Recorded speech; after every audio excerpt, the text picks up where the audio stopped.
Sometimes you just got to give credit where credit's due. It's just that simple. It's just that simple. And that is what happened last night as USC pulls off the massive, I consider it a massive upset of UCLA, the number one team in the country. I got to say, thoroughly impressed with USC in the fourth quarter. That was probably their best fourth quarter of play all season. Final score 71-60 USC.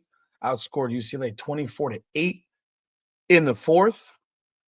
But most impressively, yesterday was Juju Watkins. And again, got to give credit where credit's due. Welcome back, everyone, to another edition of Rudy's Rant, proud to come out of the podcast where we talk facts for feelings. I'm your host, Rudy Rodriguez Shoma, aka Rudy the Hammer. Welcome back again. For those of you who are new to the channel, please be sure to like, subscribe, follow, hit that bell, leave a comment.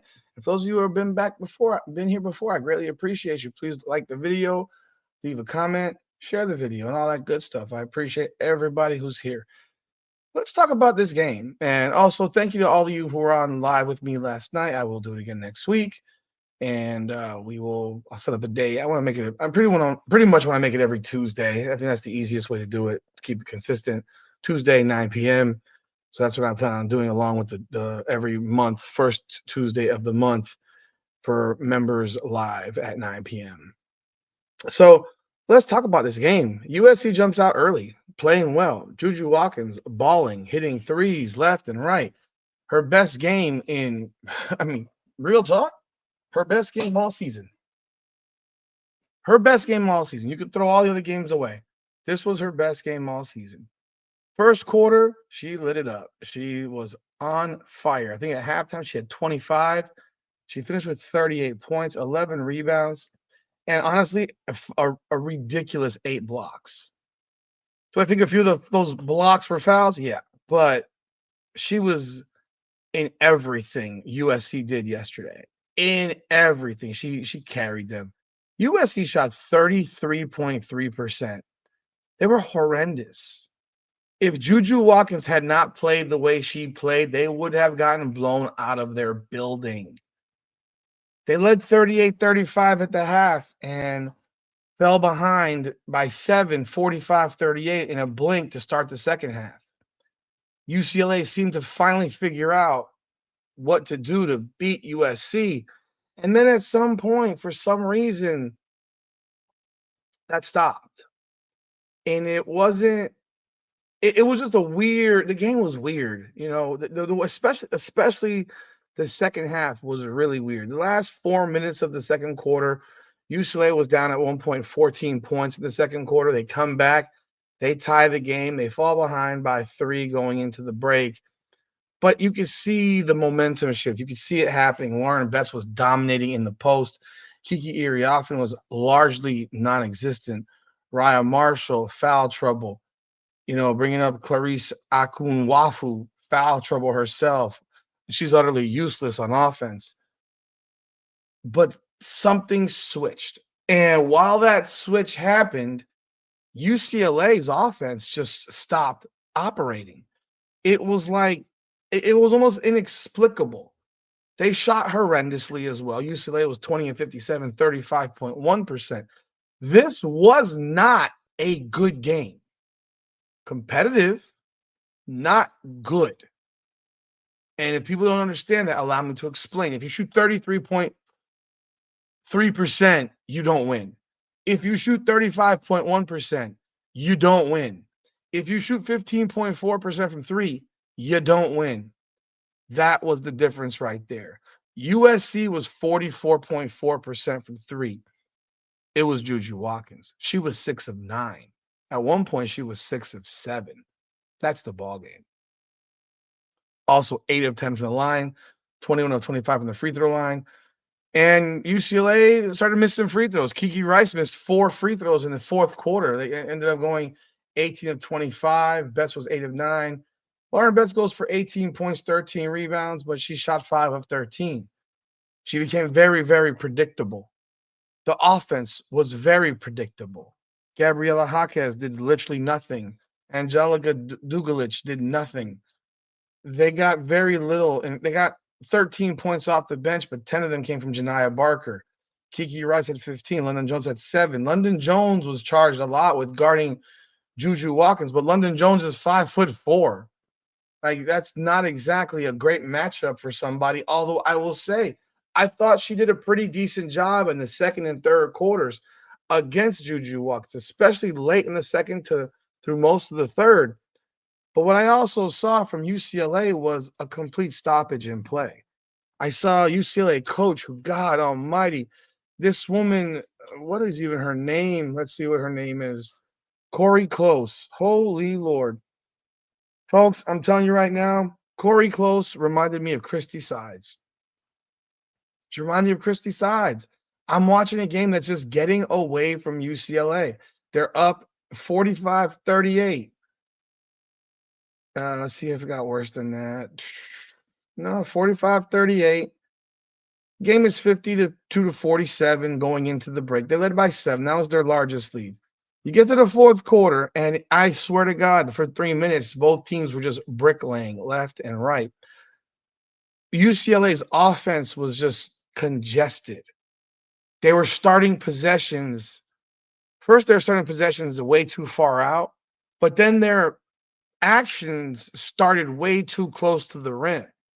So if you don't understand what I mean, let's say, for example, you're wasting all this time dribbling the ball, which is what Kiki Rice was doing at half court. Well, first of all, Kennedy, what is her name? Is Kennedy Marshall, I think is her name, freshman guard for USC. Kennedy Smith. Kennedy Smith, freshman guard for USC. She starts guarding Kiki Rice 94 feet. Like, she was doing that Caitlin Clark crap. She's guarding her all the way down here, and she got to go over here. And just so, for example, just getting the ball to the midline was taking time. She was getting bumped. Kiki Rice was being bumped. I thought she was being fouled a lot. They weren't calling it. They let a lot of stuff go. I mean, overall, they did have 18 fouls on one side and 18 on the other, but there probably could have been 30 because there was a lot of fouling that didn't get called. But you get to half court and your 30-second shot clock's down to 15. Well, you get it over in 10, but now you're dribbling a lot right up here. And then what happens is dribble, dribble, dribble. Now you had 14 seconds. You haven't even gotten into any actions yet. And then when they finally get to the actions, they're getting into the actions right here. Right here, they're getting to the actions. UCLA is a big-ass team. You can't have them all on top of each other. Lauren Betts is basically setting screens. The ball is moving very, very slowly. I'll give you an example. There was one play, for example, where Lauren Betts has the ball right here. Right here. She's being defended. She catches the ball perfectly. She's right-handed. There's no one over here. No one's over here. All she needs to do is drop step, right hook, layup. Instead, what she does, she goes the other direction. She takes herself into traffic on this side of the court, and Juju Watkins blocked her shot. Juju Watkins blocked Lauren Betts' shot, help side defense. I gotta say, I think 4 times. I think the fourth one was a foul. But for the most part, she blocked her shot on help side defense. I think somebody needs to give me a sponsorship. She blocked her shot 4 times help side. Lauren Betts was just too slow in getting into the movement. It was like she was holding it, and no one was back cutting. There was no movement without the ball. So it was a lot of standstill shit. And once she's got the ball, she has one on her. She needs to go. If you don't go, they're going to collapse on you. But no one else is moving. And then a couple times she found open threes from the top of the key, and they kept missing. 2 for 13 from 3. They couldn't hit a perimeter jump shot. And then they couldn't make layups. The third quarter, they were getting back. They were doing easy work, getting layup. USC made some adjustments, but I think UCLA just held the ball too long. And next thing you know, you're getting break. There was a possession where, God, I think there was 5 or 6 missed shots by USC, and UCLA just couldn't grab a rebound. Like, ball was bouncing around. This was in the fourth quarter. It was an air ball. I was like, oh my word, this is awful. And Eventually, a foul gets called. Kiki Urahoffin, for the most part, looked horrendous. Like I said, Betts finished 5 of 13. I would guess of those 13 shots, of those 8 misses, probably half of those were block shots, which is utterly insane. You're 6'7". She's keeping the ball way too low. She needs to get the ball way up higher. And if there's something that I saw in Betts' game yesterday, is that she just kept the ball way too low. Like, you can't treat these women like they're 6'1", 6 foot. Like, you have to understand, if you bring the ball down to a level, they can block the shot. I think Betts is a really good player and all that stuff, but she made a lot of mistakes yesterday. And I'm going to go back to the coach. Corey Close just was absolutely awful. You look at the fourth quarter specifically. It's 52-49 for, I mean, good grief. It was 52-49 for 3.5 minutes. For 3.5 minutes, it was 52-49 in the fourth quarter, because USC scored to open the fourth at 9:33, make it 52-49. That was actually going to be the only that was the first bucket that USC made from the end of the first quarter that wasn't Juju Watkins. That's how bad USC was playing in those middle quarters, and how UCLA turned the tide. Is they were really dominating the game. They were dominating them, and the only person that was getting any offense field goal wise was Juju Watkins. And if it wasn't for her, the game would have been an absolute massacre. Like I said, she played her best game probably of her career. I think they had a win last year over Stanford where she had a huge game. This was bigger. This is local. This is number 1 in the country, undefeated.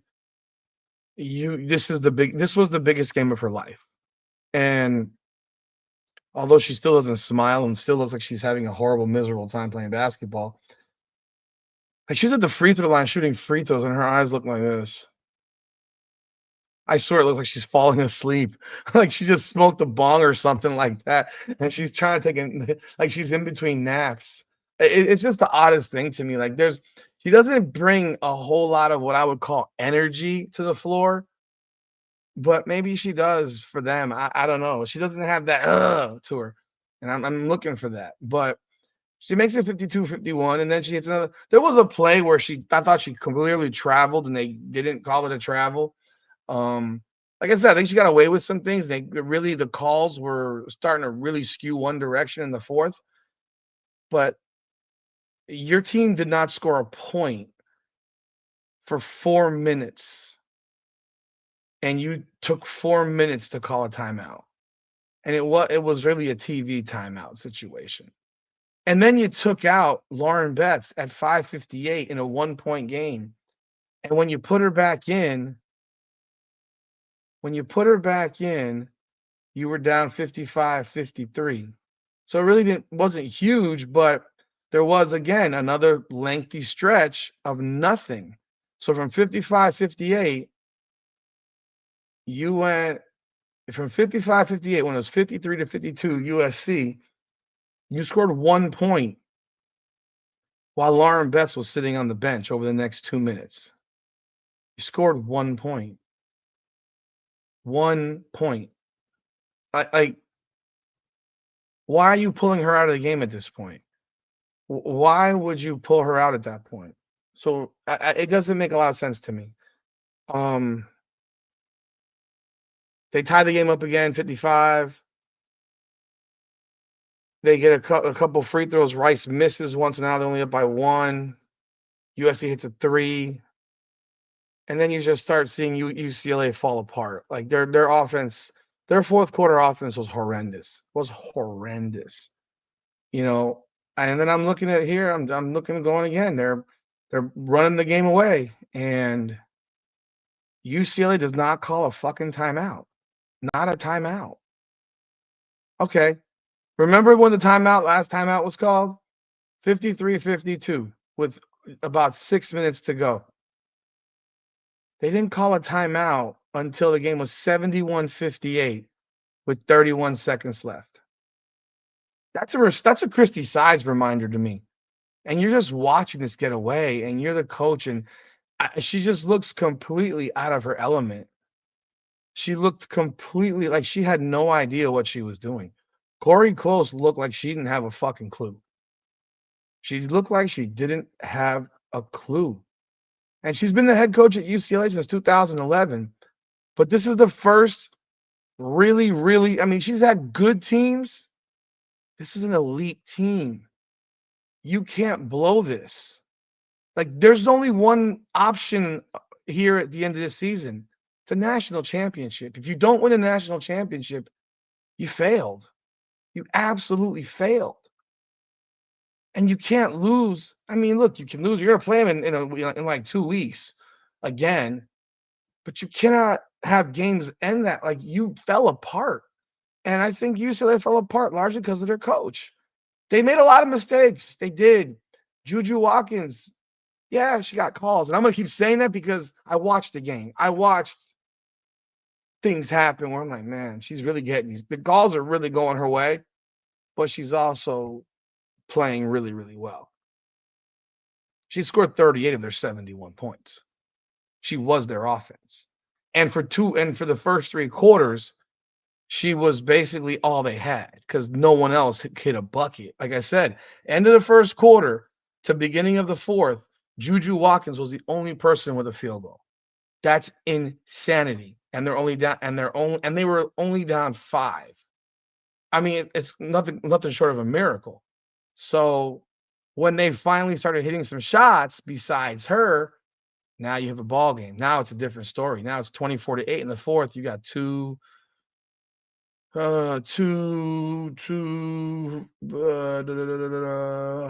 4, 7, 9, 11, 12, 14, 16. So 16 of their 24 points were by people not named Juju. That makes a difference. Because for 2 quarters, the second and third, where UCLA outscored USC 37-23, it was all Juju and nobody else. So I got to tip my cap to USC. They played, Juju Watkins played really well yesterday. And I mean, we'll see what it does in terms of their team, confidence. But they are now the number 1 seed in the Big Ten. They're the top team in the Big Ten because they only had a loss to Iowa, and now they are the number 1 seed in the Big Ten. They have the winner of UCLA. They will play UCLA, so obviously that game will matter.